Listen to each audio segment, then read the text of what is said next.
Hello， 大家好，我是居。都说《博人传》的新三影大陆一黑土长十郎是最弱雷影、最弱土影、最弱水影，被桃矢一招秒，实力苦力狂拉。也有人说不是他们太弱，是因为桃矢太强。换大野木、赵美明4代雷影上，结果也一样。那么本期视频我就来对这新三影的实力做个分析，看看他们从疾风传到博人传表现究竟如何，能不能担得起影之名。在他们三人中，谁的实力又是最强呢？点个关注，开始本期视频吧。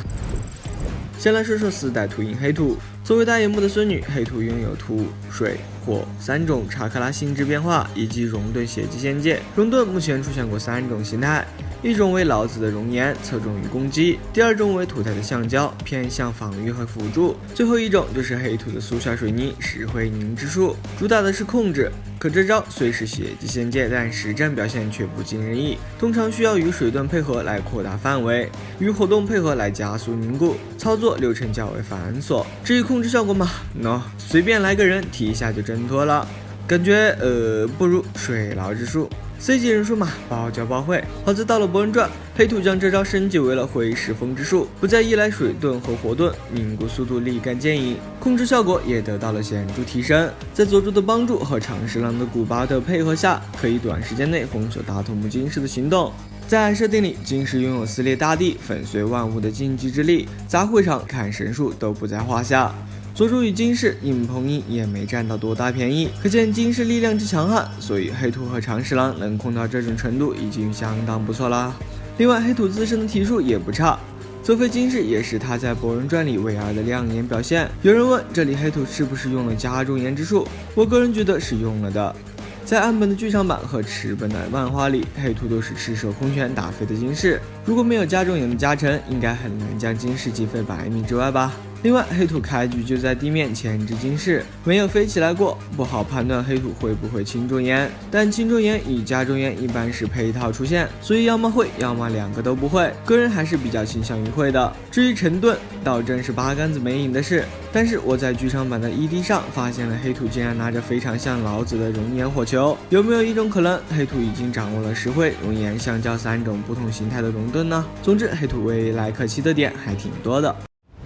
再来就是6代水影长十郎。作为双刀平蝶的使用者，长十郎以体术见长，但平蝶较交击而言功能单一，一般都是蓄力打一套爆发，蓄力时间越久，伤害越高，范围越大。但一般情况下，平蝶的伤害不如雷影的一个平 A。看这里，长十郎在解放平蝶后，虽击飞了开须佐的佐助，但是这里的须佐只是最初始形态的排骨须佐，且此时佐助经过之前与雷影的消耗以及须佐的反伤，本身就已经非常虚弱了。查克拉也快见底了，即便在这种状态下，平蝶也未对排骨须佐造成多大伤害。反观雷影这边，一个平 A 连着排骨须佐和黑岩的双重防御一起击碎，直接把里面的佐助打到吐血，强弱高下立判。4战里，长十郎斩黑绝也是因为有鸣人他们在前面吸引火力，他才有足够的时间来蓄力平蝶，还是从远处偷袭的。到了博人传，平蝶更多的能力得以展现，除了可以拆分为双刀使用外，还能使用古巴这一控制技能，但也仅此而已了。控制金氏也是长十郎在博人传中目前唯一拿得出手的战绩，其他就是动画给的一些常规水盾，只能当个甜头罢了。最后就是5代雷影大陆一。博人传里大陆一的风评要好过黑土和长十郎，但这仅仅是因为无影中只有他没遭到动画原创剧情迫害而已。等哪天博人去无影村溜达一圈的话，大陆一怕是和黑土长十郎歪落一个下场。要单论主线剧情的话，大陆一的表现甚至不如黑土长十郎，被桃矢一脚踢退场，全场毫无作为。所以还是来看看他在疾风传里的表现吧。顶着黑色雷盾使用者4代雷影的右手，蓝盾血祭仙界4战分队长一系列头衔，大陆一的实战表现只能说差强人意吧。水晶臂加感激波的组合技伤害刮痧，和拿着半截斩首达到的水月体术对拼5-5开，最后占了雷盾克制水化之术的便宜，才得以压制住水月。到了4战， B 级黑色雷盾盾黑半叉，用来清杂，看不出威力如何。引以为傲的蓝盾结合了水盾的流动性和雷盾的攻击速度，能够在攻击过程中灵活改变攻击轨迹，能起到诱导作用。但2次实战效果都不怎么样。第一次配合我爱罗3姐弟的4重攻击，被1阶须佐完美挡下，威力不及撕开2阶须佐的团藏的风盾。第2次零距离命中灰土银角，银角也就嗷嗷叫了几声疼，身体眉飞纸片，想来伤害不佳。目测威力不如把灰土3代打出纸片的手局的风盾。所以说大家千万不要觉得有血祭仙界就高人一等了，强度还是得看使用者和忍术本身。我之前就说过，血祭仙界是有369等之分的，达鲁伊的蓝盾就是第3等，3等血祭仙界可不一定比高级5盾强。不过达鲁伊的体术和速度倒还不错，能同步开雷盾铠甲的雷影，一起进攻，盘掉金角手臂，金角完全来不及反应，头脑清晰，沉着冷静，临危不乱，也是他的优点。实力还是有的，3人中也只有他当上瘾，是争议最小的。但拿他来碰斯卡卡西，我觉得大可不必。关于达鲁伊，最后还有一个问题，就是历代雷影都改名为了爱，可唯独达鲁伊没有。在各种官摄资料和动画 CV 表里，达鲁伊还是叫达鲁伊。在4代雷影的回忆中，图台有解释说过，雷影为 A，B 是 A 的陪练，在帮助 A 引出极限力量的同时，还要充当 A 的护卫，需要通过与 A 测试相信，最后选出。但是在博人传中，达鲁伊的护卫是奥摩伊，他在疾风传时期可只是个中人，和达鲁伊实力相差甚大，根本达不到陪练的门槛。他都能当达鲁伊的护卫了，估计云影一时半会儿还没找到合适逼的人选吧。好了，本期视频就到这了，点个关注，我们下期再见，拜拜。赵美明是影级实力守门员吗？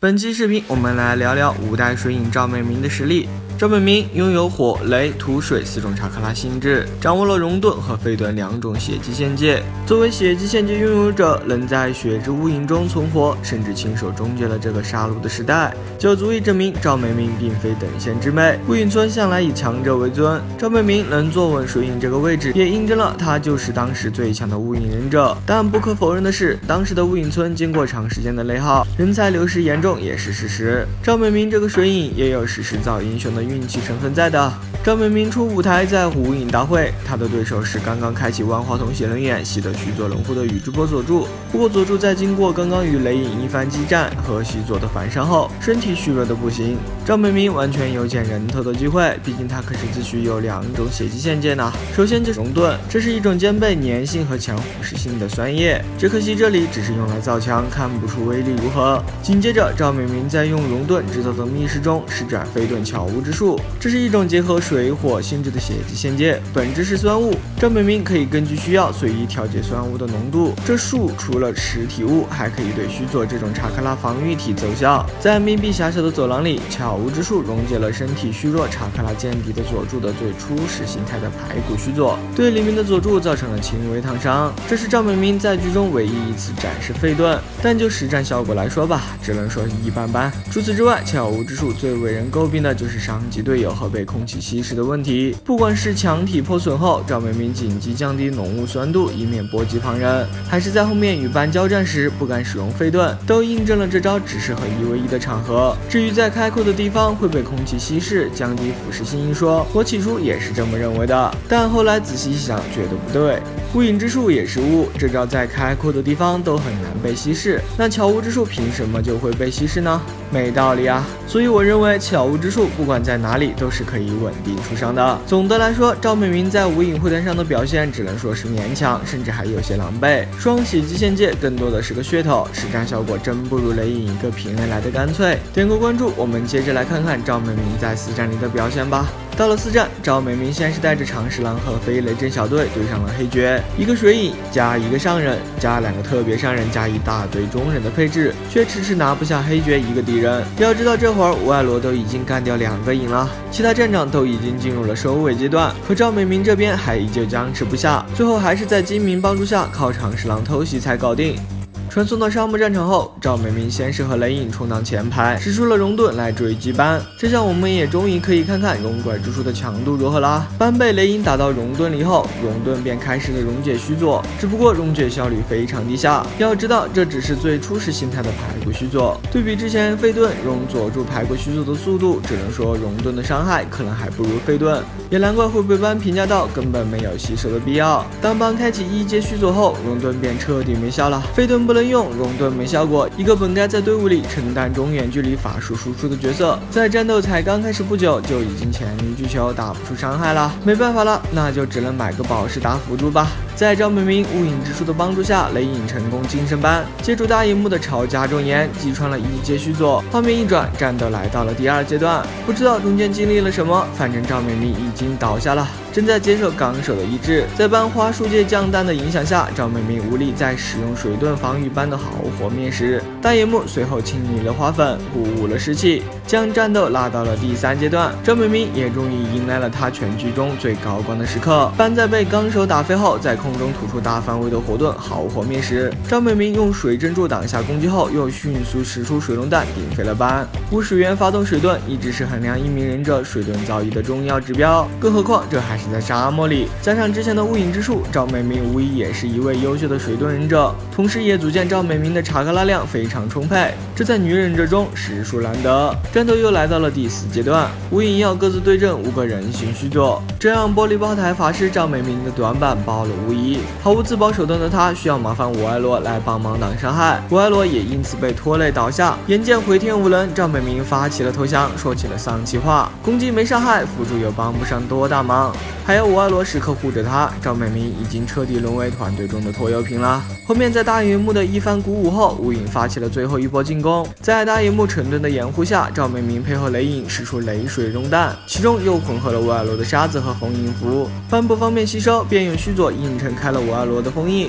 并随之进化成完全体虚佐。看到眼前的庞然大物，大荧幕也开始点投降了，这真没法打了。好在这时又解开了灰兔转身，虚佐开始消散，可班并没有打算放过无影，在最后关头又使用了一发火盾。赵美明想用水盾防御，然而却来不及接应。不过说来也奇怪，赵美明来不及接应，但纲手却来得及冲上去扛伤害，可见赵美明心有余而力不足，确实已经到极限了。整体盘下来，赵美明的表现实在是算不上多好，所谓的双血技强度也堪忧。我之前就说过，不要以为有血迹仙界就高人一等了，强度是要看施术者和忍术本身的。熔盾废盾，一个酸液一个酸雾，出伤慢限制多，在众多血迹仙界中真算不上强的。你可以说他吃了出场晚的亏，对上了佐助和班这种强敌，实力难以发挥。但赵美明定位中距离忍术型忍者，输出方式本就单一，优势场合本就很少，可能只有对上丁次这种速度慢的纯近战忍者，或者和他一样的炮台法师才有优势吧。最后实力总结：优秀的水盾，普通的血迹仙界，充足的查克拉量，擅长单人中距离作战，但攻击方式单一，团队增益能力一般，实力偏激，赢，标标准准的赢。